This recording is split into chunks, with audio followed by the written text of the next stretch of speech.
Halo, assalamualaikum warahmatullahi wabarakatuh. Sahabat Senat Cuan yang berbahagia dan yang pasti harus tetap punya semangat untuk apa? Untuk membayar hutang, Mas. Ya, karena kita membahasnya masalah finansial, membahasnya masalah ekonomi dan membahasnya masalah hutang. Kita bahas masalah hutang. Kemarin teman-teman semuanya ada yang bertanya, Min, saya punya hutang di bank dan di saudara. Kalau menutup hutang di bank itu tidak bisa nutup, tapi kalau menutup di saudara bisa. Saya udah jual satu aset usaha saya, tinggal satu, itu pun butuh modal. Dia bertanya gitu, dan itu sekalian menjawab pertanyaan yang lain. Aset sudah dijual tapi hutang masih ada, bagaimana? Ya, ini teman-teman semuanya ya, ini sebuah problematika yang biasa, yang umum, saya pun merasakan teman-teman semuanya. Sebelum menjawab yang lebih detail, saya ingin berkisah tentang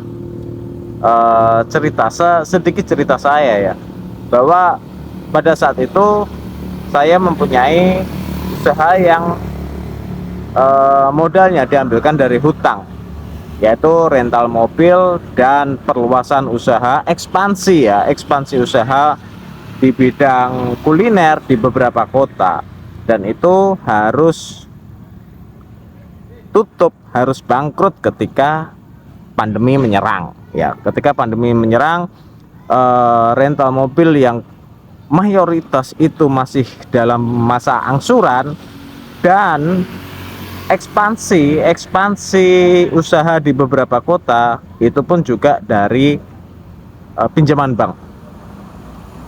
Lalu apa langkahnya? Yang jelas untuk masalah ini jelas rugi semua, Kak. Karena apa? Karena saya memulai usaha ekspansi itu di pertengahan tahun 2019, kawan-kawan semuanya. Belum cukup untuk balik modal. Di awal tahun 20, kalau nggak salah Maret April itu pandemi sudah mulai ganas-ganasnya ya. Pandemi sudah mulai ganas-ganasnya. Jadi belum sempat balik modal. Ya, belum sempat balik modal, harus tutup. Dan untuk kendaraan, untuk mobil, terpaksa kita balikin ke leasing masing-masing. Dan itu rugi banyak, teman-teman. Kerugian yang saya derita dan menanggung hutang hampir 2,4 miliar. Ya, 2,4 miliar, dan itu tidak hanya di satu pos, kawan-kawan semuanya.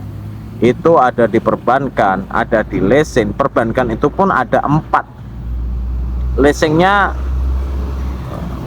berapa ya? Setiap satu mobil beda-beda leasing. Ya, di situ ada 8 mobil, teman-teman semua. Ada 8 mobil yang kisarannya harga mobilnya itu sekitar 400 jutaan. Nah, langkah yang saya utamakan itu adalah kembalikan aset yang berhutang. Misalnya mobil saya kembalikan. Perbankan saya jual rumah ya. Saya jual satu rumah untuk menutup beberapa hutang di bank, dan itu pun belum semuanya. Bayangin teman-teman semuanya, satu rumah saya jual dengan harga 400 juta, dan mobil saya kembalikan lagi kepada leasingnya, itu belum nutup hutang. Oke lah ya, kisarannya tinggal nggak banyak sih, kira-kira ya 150 jutaan ya, tinggal 150 jutaan utang. Lalu kita mulai menjawab permasalahan yang disampaikan kawan-kawan kita. Lalu bagaimana kalau hutang di beberapa pos? Yang pertama adalah pilih yang paling urgent.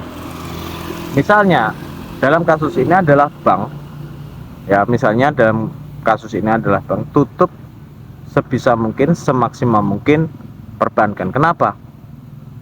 ada bunga kawan-kawan semuanya. Ada bunga. Kalau di saudara bisalah diangsur ya, kalian bagaimana bicaranya dengan saudara-saudara. Bahkan aku juga ada utang juga dengan saudaraku, sampai sekarang belum terbayar lunas karena harus aku cicil sedikit demi sedikit, karena saya harus mengedepankan hutang di bank, karena di situ ada jaminan kawan-kawan semuanya, ada jaminan. Walaupun hutang di bank yang tersisa 150 jutaan itu sekarang tidak mengikat. Maksudnya bagaimana tidak mengikat? Saya kesepakatan dengan pihak bank ketika saya jatuh, saya katakan apa adanya di bank, dan saya ngomong sama perbankan, kuat saya 1 bulan sekian, sambil menunggu usaha-usaha yang saya geluti ini naik lagi. Dan bank menerima kok. Bank menerima apa yang kita sampaikan, karena memang dampak dari pandemi itu betul-betul luar biasa kawan-kawan semua. Ya, dampak dari pandemi itu betul-betul luar biasa. Nah, kalau kalian mempunyai hutang di bank dan saudara, dahulukan dulu di bank, karena di bank itu ada jaminan. Jaminan apa? Jaminan yang kalian masukkan untuk mengambil hutangan di bank itu kalian dahulukan. Kalau bisa ditutup, tutup aja. Kalau tidak bisa ya sudah, paling tidak kurangi angsuran. Kalau memang tidak mampu lagi untuk menutup angsuran atau mengurangi banyak, kalian datang ke bank untuk minta keringanan. Ya, untuk minta keringanan, misalnya katakanlah kalian tempo 1 tahun mau melunasi tapi minta pokok hutangnya aja, itu bisa teman-teman semuanya, itu bisa. Yang penting kalian ada negosiasi dari pihak bank. Kalian ke bank atau ke, misalnya saya pada saat itu ke BRI cabang, saya ketemu langsung dengan kepalanya, pimpinannya, saya negosiasi di situ dan di ACC. Alhasil aman kawan-kawan semuanya, alhasil aman. Maksudnya aman bagaimana? Ya tetap saya bayar 1 bulan. Misalnya katakanlah angsuran awalnya di 5 juta, saya bayar di 1,5 atau 2 juta untuk mengurangi pokok hutang. Bunga di belakang itu pun nanti dijanji untuk negosiasi bunga lagi. Nah, tuh. Lalu bagaimana dengan saudara? Saudara ya tetap kalau ada kelebihan rezeki, kalau ada kelebihan income, ya kan kalian kasih berapapun nominalnya lah, mungkin kita nggak tahu ya kalian bangkrutnya atau jatuhnya atau terlilit hutangnya karena apa. Kalau yang saya kisahkan tadi, karena usaha saya bangkrut karena ada pandemi. Ya kadang-kadang ketika saudara ngamuk atau marah-marah hutang nggak dibayar, itu karena melihat gaya hidup kita yang mungkin bermewah-mewah dengan kita punya hutang. Ya emang itu nggak etis, kita punya hutang banyak tapi kita nggak mau hidup sederhana, itu nggak etis ya. Jadi bagaimana kalau memang tidak bisa nutup? Nah sekarang kalau dibalik, kalau untuk menutup hutang saudara itu bisa pas, tapi banknya gimana? Cukup enggak? Kalau kalian berani negosiasi, enggak apa-apa. Tutup dulu hutang di saudara-saudara, lalu kalian negosiasi seperti yang saya katakan tadi. Ada terbuka ruang negosiasi kalau kita berani mengungkapkan apa adanya kesusahan kita. Perbankan tidak saklek, apalagi takut kalau asetnya disita, di garis dicentang atau diplakat rumah ini dalam pengawasan jaminan dan lain sebagainya. Tidak semudah itu teman-teman semuanya.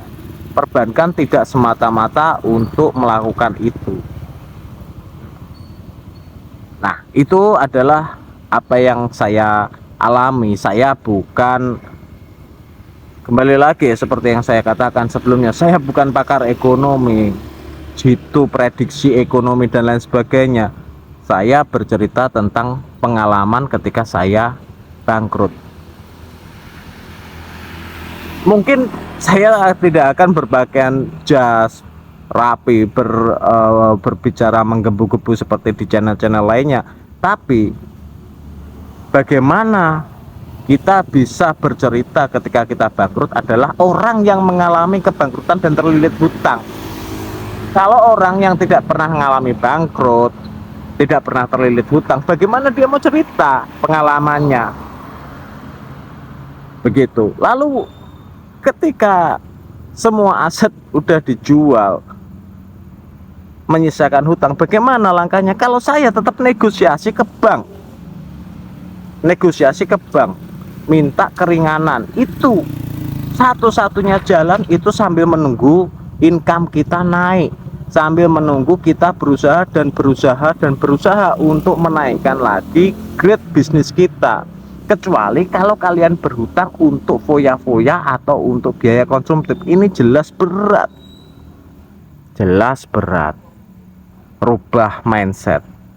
Ketika kita bangkrut, ketika kita terlilit hutang, jauhi yang namanya gaya hidup, lifestyle-nya dikurangi. Jadi tetap hidup sederhana, kencangkan ikat pinggang, jangan malu.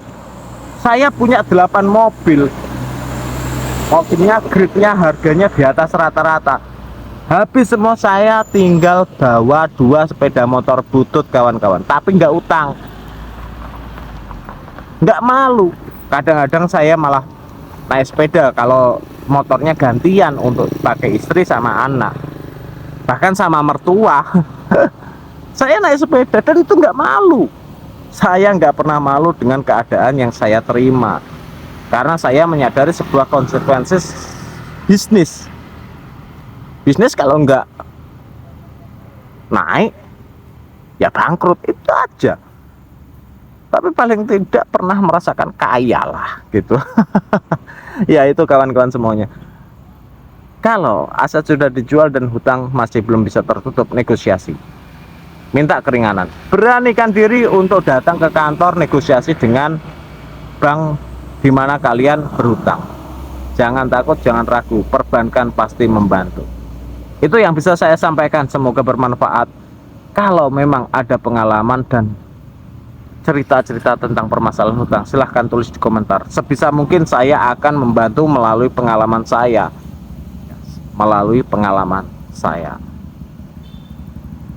Itu yang bisa saya sampaikan kepada kalian semuanya. Semoga bermanfaat. Wassalamualaikum warahmatullahi wabarakatuh.